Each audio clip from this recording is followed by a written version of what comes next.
Discours de Valéry Giscard d'Estaing, le 28 février 2002.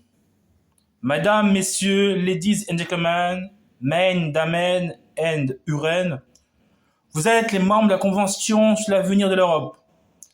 Vous êtes les conventionnels de l'Europe. À ce titre, vous détenez le pouvoir dont est investi tout organe politique, celui de réussir ou d'échouer. Celui de réussir ou d'échouer. D'un côté, le gouffre béant de l'échec, de l'autre, la porte étroite du succès. Si nous échouons, nous ajouterons à la confusion présente du projet européen, dont nous savons qu'il ne sera pas en état de fournir, après l'élargissement en cours, un système de gestion de notre continent efficace et lisible par l'opinion. Ce qui a été construit depuis 50 ans trouverait sa limite et serait menacé de sa dislocation. Si nous réussissons, c'est-à-dire si nous nous accordons à proposer un concept d'Union européenne adapté à la fois à la dimension continentale et aux exigences du XXIe siècle, un concept porteur d'unité pour notre continent et de respect pour sa diversité, vous pourrez vous séparer et revenir chez vous, que vous soyez italo-européen, anglo-européen, polono-européen ou tous les autres, en ayant le sentiment d'avoir contribué, modestement mais efficacement, à avoir écrit un chapitre nouveau de l'histoire de l'Europe. Je voudrais, en préface à cette convention, vous dire combien notre travail est essentiel pour l'Europe et même pour le monde.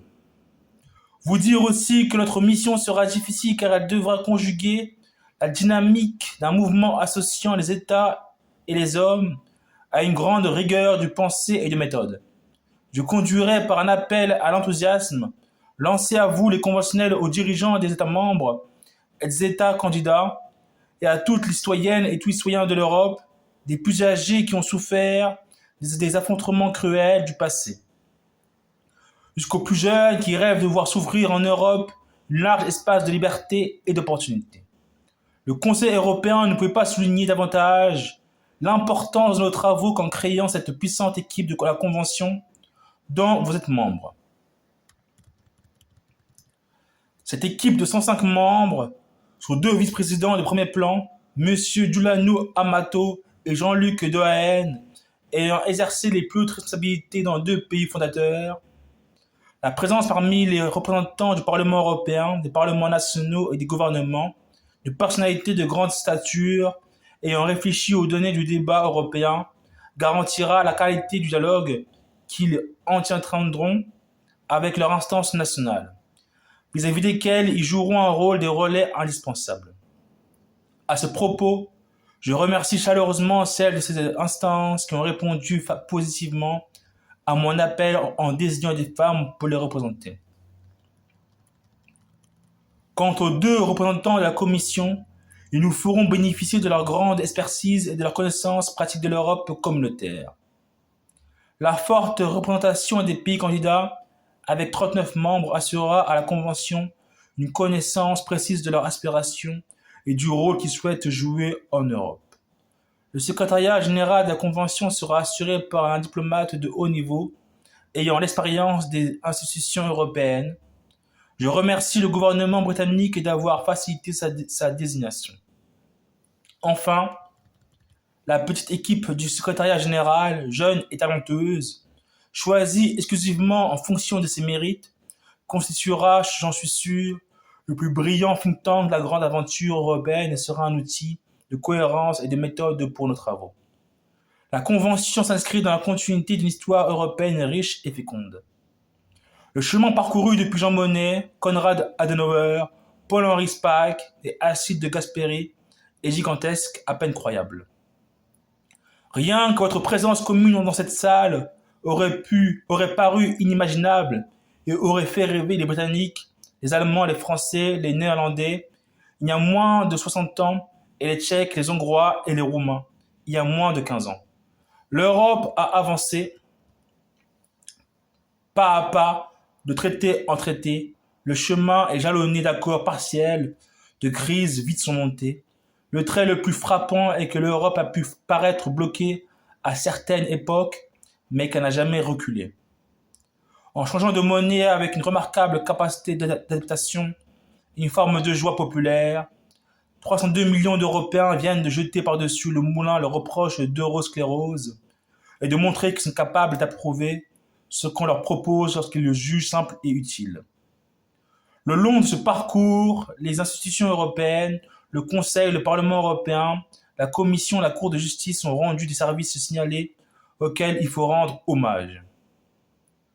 Mais en même temps, forcé de constater que ces démarches atteignent leurs limites, le processus d'union de l'Europe donne des signes d'essoufflement, comme souligne la déclaration de Laeken. Les mécanismes de décision se sont compliqués au point de devenir illisibles pour l'opinion politique. Depuis Maastricht, les derniers traités ont été difficiles à négocier et n'ont pas répondu à leurs objectifs initiaux. Les discussions au sein des institutions ont souvent donné le pas à des intérêts nationaux sur la considération du bien commun européen.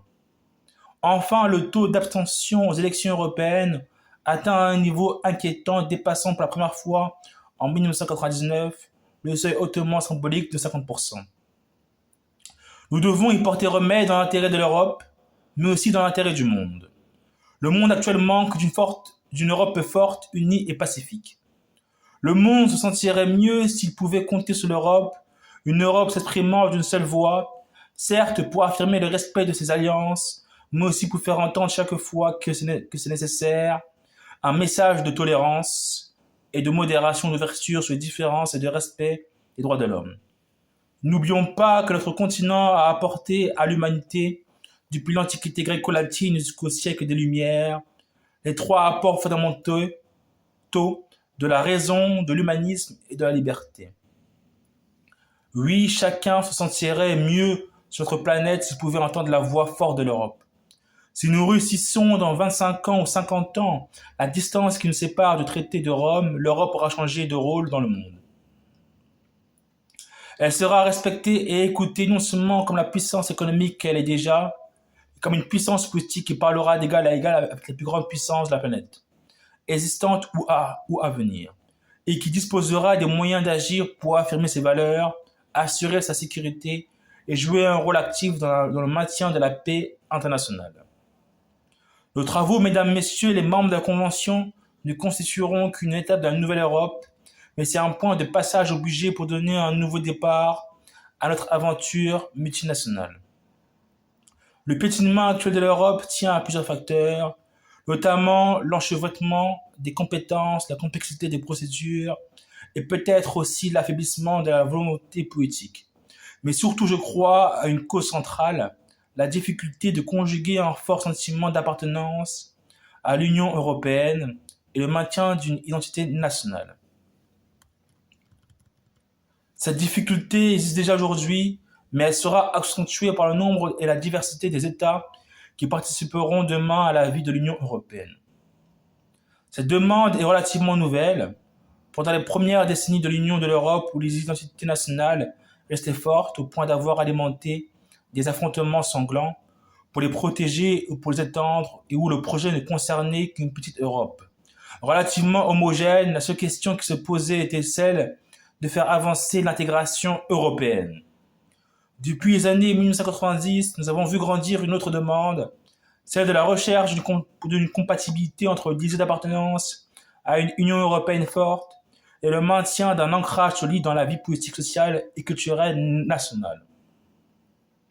Nous devons faire en sorte que les gouvernants et les citoyens développent une affectio societatis européenne forte et reconnue, tout en gardant leur attachement naturel à leur identité nationale.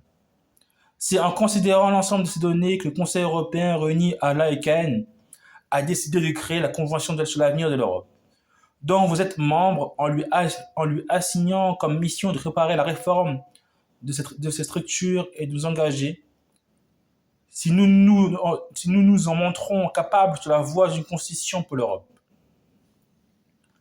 Quel doit être alors notre programme et comment allons-nous conduire nos travaux? L'état présent de la situation européenne nous invite à remonter en amont pour retrouver les sources et pour nous interroger sur la finalité du projet européen. La première phase de nos travaux sera donc une phase d'écoute ouverte et attentive. Nous devrons nous interroger entre nous, les conventionnels, et interroger tous nos interlocuteurs pour trouver la réponse à la question: qu'est-ce que les Européens attendent de l'Europe au début du XXIe siècle?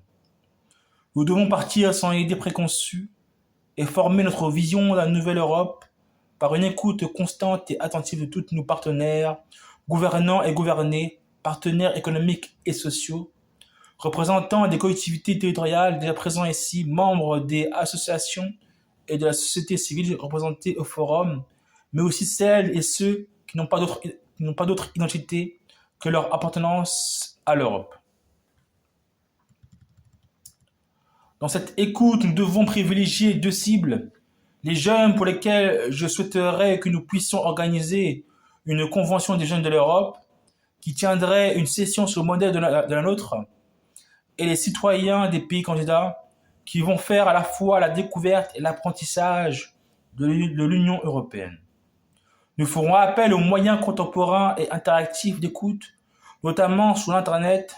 Chacun doit pouvoir se faire entendre, ce qui suppose bien entendu une organisation efficace et décentralisée permettant un dialogue sans frontières, idéologiques ou partisanes. De même, il existe le désir d'une interrogation interactive permettant à la société civile de réagir sur certaines de nos futures propositions. Le vice-président Jean-Luc Dehaene a accepté de coordonner l'action de la Convention dans ce domaine. Nos premières réunions seront consacrées à cette écoute sur la demande d'Europe. Notre interrogation portera notamment sur le point de savoir comment les Européens imaginent l'Europe dans 50 ans. Souhaitent-ils une Europe tendant à l'homogénéité, une Europe plus uniforme entraînée par une dynamique d'harmonisation? Préfèrent-ils une Europe qui conserverait sa diversité en respectant les identités historiques et culturelles? Ces deux objectifs conduisent évidemment à des démarches différentes.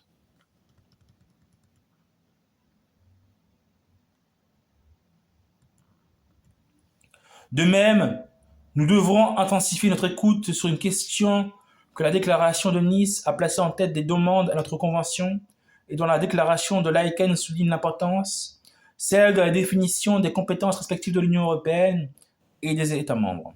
La réponse à la fameuse question: qui fait quoi en Europe? Quelles doivent être cette compétence de l'Union et des États? Faut-il privilégier les compétences exclusives ou s'accommoder d'un large secteur de compétences partagées? Quels doivent être les modes d'exercice et des compétences pour qu'ils soient lisibles par l'Union publique? Dans cette écoute, nous pourrons avoir recours aux travaux très enrichissants menés au sein du Parlement européen.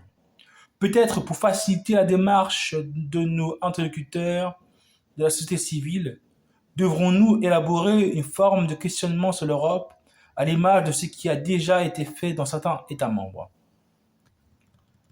Après cette phase d'écoute, nous aurons à conduire deux démarches en parallèle. D'abord, chercher les réponses aux questions posées dans la déclaration de Laeken, qu'on peut regrouper en 6 grands chapitres. Les interrogations fondamentales sur le rôle de l'Europe, la répartition des compétences dans l'Union européenne, la simplification des instruments de l'Union, le fonctionnement des institutions et leur légitimité démocratique, la voie unique de l'Europe dans les affaires internationales, enfin, la démarche vers une constitution pour les citoyens européens. En parallèle, nous devrons considérer avec soin les différentes formules qui ont été avancées pour l'avenir de l'Europe et portées à la connaissance de l'opinion. À ce stade, notre rôle ne sera pas de porter un jugement de valeur sur elles, mais de les examiner dans toutes leurs conséquences et de vérifier leur cohérence, notamment au regard des questions de Laeken, afin de mesurer leur impact à 25 ans et à 50 ans d'échéance sur l'avenir de l'Europe. Nous considérerons en particulier les formules suivantes: l'organisation des institutions européennes telles qu'elles résultent du traité de Nice, le projet d'une organisation fédérale de l'Europe selon le modèle qui a été avancé en particulier par les hauts dirigeants allemands, le document établi par la Commission européenne sur la rénovation de la méthode communautaire, les solutions présentes sous l'appellation de la Fédération d'États-nations comportant ou non la création d'une deuxième chambre. C'est lorsque cet examen sera achevé que la Convention pourra aborder la troisième phase de ses travaux, celle de ses recommandations, voire de sa proposition. Vive la France, vive la République française.